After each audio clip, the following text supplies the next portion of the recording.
Before you attempt to do color correction, you need a little background in color theory.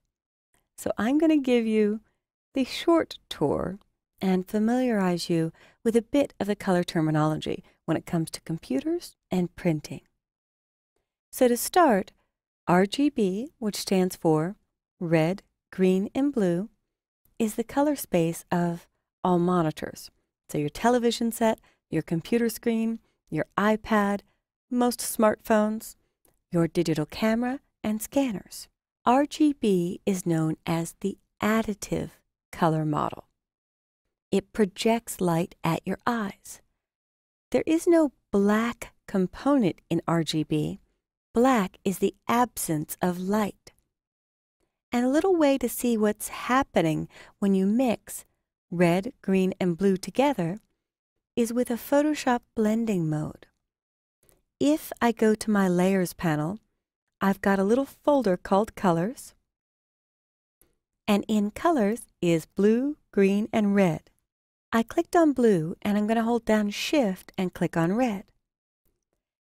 And you'll see the word Normal in Layers. If I choose the blending mode of Difference towards the very bottom, it will show me the opposite of the respective color model. So we can see our cyan, magenta, and yellow. And this may have a slight hue to it and may not look like pure white on your monitor or in this video, but with all colors on, you produce white light. Newton proved that when he took the prism and split it into the visible spectrum. And to start talking nerdy for a moment, the colors of the visible spectrum are RGB, red, orange, yellow, green, blue, indigo, and violet. Red, orange, yellow, green, blue, indigo, and violet.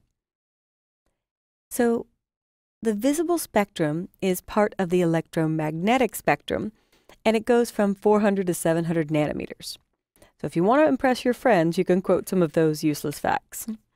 Ultimately, we can see colors in the visible spectrum on our monitor, and we can print in the visible spectrum on our output devices.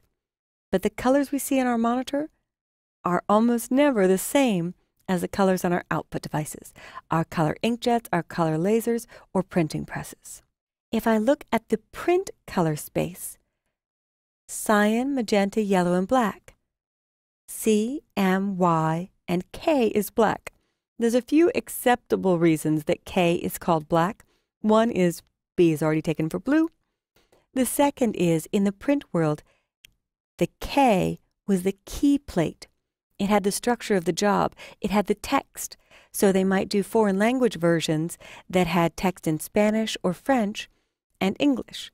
So all the CMY, cyan, magenta, and yellow, could often be the same, but the key to the job was the black plate or where the text was. In the print world, white is the absence of ink or the color of your paper, and your paper may not be white. All inks on all of the cyan, magenta, and yellow in a perfect world would produce a pure black. However, our ink sets or ink cartridges or inks on our presses are not perfect. They contain contaminants. Cyan contains a little magenta and yellow, magenta contains a little yellow, and so on. So what we really get when we mix cyan, magenta, and yellow is a muddy brown. And I already have a blending mode on this, so you could see a bit of that brown where the colors intersect. And then we also get our opposite color space, our RGB, where magenta and cyan intersect, we get our blue. Where magenta and yellow intersect, we get our red. And where blue and yellow intersect, we get green. We add black on the printing press because black is cheaper if you're running text to print in one color, and black gives us more contrast and more depth on a printing press. In fact, they often take black and mix it in with undercolors. Undercolors meaning cyan, yellow, and magenta under the black, so you get more depth or sheen in advertising. So it's not just a straight black. There is magenta and yellow and cyan in there to make it look richer and deeper. CMYK is known as subtractive color, When I first learned that, I remembered light is being reflected from the paper, then going to my eye. In RGB, it's additive color, and I always remember light is being projected at my eye, so your monitor may be much richer, brighter, and more vibrant than your printout, because we can do over 16 million colors on our monitor, but depending on your device, your print color space may give you far fewer colors than your monitor. So please don't expect that if it looks beautiful and rich and vibrant on your screen, that it will always print that way. Your print result will vary greatly depending on the device, depending on the type of ink, and depending on the printing conditions if you're going to a printing press. Now here's the proof in that pudding. Is that enough peas for you? If I go to the CMYK RGB model that I've built, cyan, magenta, yellow, black, red, green, blue, and white, and I were to choose to put that in not the red, green, and blue viewing space of my monitor, but already convert it to the print color space, I could choose Image, Mode, CMYK. I'm preparing it for the printing press. It's going to say, do you want to take all the layers in this document and flatten them into one? I don't want to flatten these. I want to preserve my layers. And it's saying, you're about to convert this. Is this color profile okay? I'm going to say yes, it is. US Web Coded is for a web press as opposed to a sheet fed press. I'll click OK. Did you notice that shift? CMYK stayed pretty consistent, but if I undo, my red got a little, not as bright. My green got very dull, and my blue may switch towards purple or lean towards the purple color. Edit, redo. There, I'm going to hit the shortcut. Undo, redo. Control-Z, Control-Z, or Command-Z, Command-Z. This is why so many people get sadly disappointed when they expect their gorgeous bright colors on their screen to look as gorgeous and bright when printed. And Photoshop gives you a more real-world expectation of it if you look at it in CMYK. And you don't even need to go straight to CMYK. You can actually view it that way without committing to it.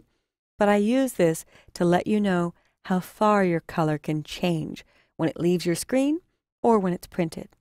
Lastly, we'll try it again with the rainbow to see the whole visible spectrum of colors and what may shift. So Image, Mode, CMYK. Don't flatten. Click OK to the default color space. And this didn't look as bad. I could see it's in CMYK, but I have more tones and shades in between.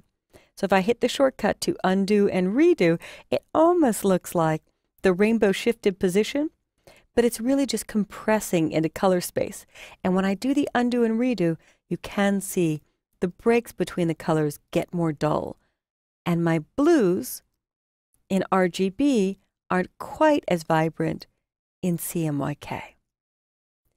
So I know this is a lot of information if you've never done color correction or never had an explanation of monitor color RGB versus print color CMYK, but just let it all marinate. Come back tomorrow or next week while it's still kind of fresh, listen to the video again and see if it starts to make sense what's happening when it's going from RGB, the additive color space, to CMYK, the subtractive color space for print. Good luck and happy color correcting.